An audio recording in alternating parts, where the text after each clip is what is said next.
So this week in the garden plot, I wanted to remind you not to get overwhelmed.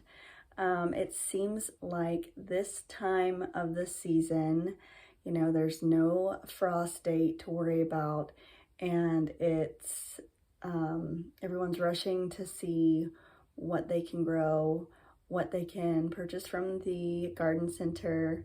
And many garden centers, this is the best time to get their plants. But if you're growing from seed, you have an advantage because you can grow multiple successions of summer crops. We are very fortunate that we have a very long growing season from April to the end of October generally. And so I just want you to think about breaking your plant list down into sections.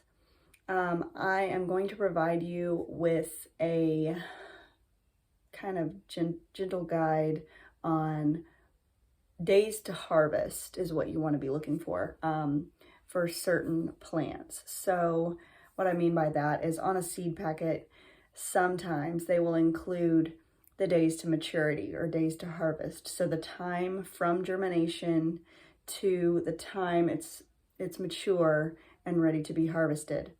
Botanical Interests is really good about communicating this on pretty much all of their edible crops.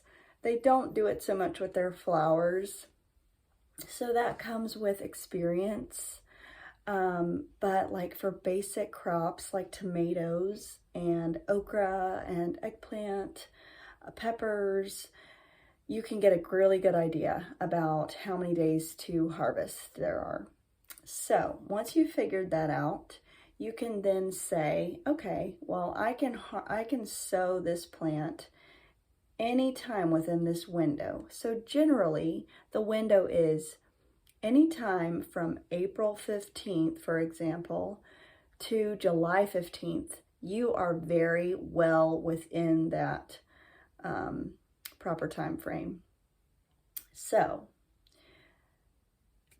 don't freak out if you haven't started any warm season crops this month or even next month or even in June.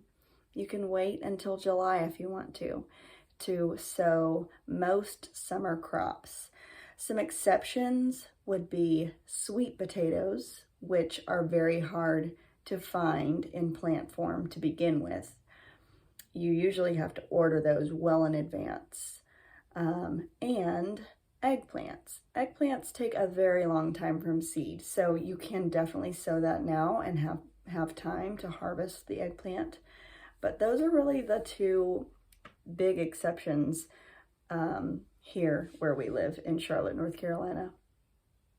So I want you to make your list, and I'm providing you just a simple worksheet where you can jot down what you want to grow in each season, and then you can break that down further to say, I love tomatoes, so I'm going to have 3 different crops planted at 3 different times so I can harvest all season long and reduce my pest issues because each group of plantings will be strong, healthy, and have a good foundation. And it won't be worn out by the time it's reached maturity. So I hope that gives you something to think about. And if you have any questions, please respond to this email. I love hearing your questions, and I think it's helpful for the group and all of the garden plot members. So happy gardening.